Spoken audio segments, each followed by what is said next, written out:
ಚನ್ನಪಟ್ಟಣ, ಸಂಡೂರು, ಏನು ಶಿಗ್ಗಾಂವಿ ಬೈ ಎಲೆಕ್ಷನ್ಗಿಂತ ಮುಂಚೆ 3 ತಿಂಗಳದ ಪೆಂಡಿಂಗ್ ಇದ್ಕೊಂಡು ಒಂದೇ ಸಲ ದುಡ್ಡು ಬಂತು ಸರ್. ಹಾಕಿರ್ಬೋದು, ಹಾಕಿರ್ಬೋದು, ಅದು ನಿಮ್ಗೆ ಹಂಗೆ ಅನ್ಸಿರ್ಬೋದು. ಒಟ್ಟಾರೆ ಈಗ ಹೇಳ್ತಾ ಇರ್ತಾರಲ್ಲ ಈ ತಿಂಗಳ ಬಂದಿಲ್ಲ, ಎಸ್ ಒಂದೊಂದು ತಿಂಗಳು ಲೇಟ್ ಆಗುತ್ತೆ. ಒಟ್ಟಾರೆ 1 ಇಯರಲ್ಲಿ ಒಬ್ಬ ಹೆಣ್ಮಗಳಿಗೆ 24,000 ಹಣ ಬಂದಿರುತ್ತೆ ಅನ್ನೋದನ್ನು ನಾನು ಹೇಳ್ತೀನಿ. 10 kg ಅಕ್ಕಿಯನ್ನು ಕೊಡೋದ್ರಲ್ಲಿ ನಾವೇನು ಮಾಡ್ತಾ ಇದ್ವಿ, 5 kg ಅಕ್ಕಿ, 5 kg ದುಡ್ಡು. ಅಲ್ಲ, ಹಣ ಯಾಕೆ ಕೊಡ್ತಿದ್ದೀವಿ ಅಂದರೆ ಭಾರತ ಸರ್ಕಾರ ನಮಗೆ ರಿಯಾಯಿತಿ ದರದಲ್ಲಿ ಅಕ್ಕಿ ಕೊಡ್ತದೆ. ಹಿಂದೆಲ್ಲ 5 kg ಇದೆಯಲ್ಲ, ಅದು ರಿಯಾಯಿತಿ ದರದಲ್ಲಿ ಕೊಡ್ತಾರೆ ರಾಜ್ಯ ಸರ್ಕಾರಕ್ಕೆ. ಅದೇ ಸೇಮ್ ರೇಟಲ್ಲಿ ನಮಗೆ ಕೊಡಿ ಅಂತ ಹೇಳಿದರೆ ಕೊಡಲಿಲ್ಲ.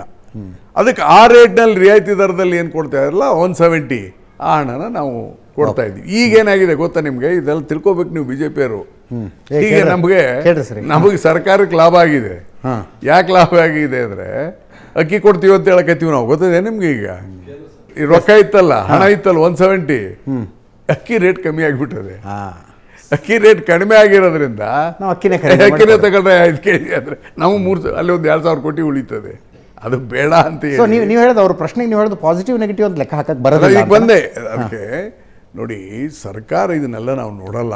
ಅವ್ರು ಸಿದ್ದರಾಮಯ್ಯ ಏನಂದ್ರು, ಇಲ್ಲಪ್ಪ ಅದು 170 ಕೊಡ್ತಾ ಇದ್ದೀವಿ, ಬೇಡವೇ ಬೇಡ, ಮತ್ತು ಜನ ತಪ್ಪು ತಿಳ್ಕೊಳ್ತಾರೆ, ಅದರಿಂದ 1,000-2,000 ಕೋಟಿಗೆ ಏನು ಬೇಡ ಅಂತ 170 ಕಂಟಿನ್ಯೂ ಮಾಡಿದ್ವಿ. ಗೊತ್ತಾಯ್ತಾ? ಇದು ಒಂದು. ಇನ್ನು ಎರಡನೇದು, ನಾವು ಪರ ವಿರೋಧ ಪ್ರಶ್ನೆ ಅಲ್ಲ, ಜನರಿಗೆ ಒಳ್ಳೇದು ಮಾಡಬೇಕು, ಒಂದು ತೀರ್ಮಾನ ತೆಗೆದುಕೊಂಡಿದ್ದೇವೆ. ಓಟಿಗಾಗಿ ಅಲ್ಲ ಅನ್ನೋದನ್ನೇ ನಾನು ಕೊಟ್ಟೆ.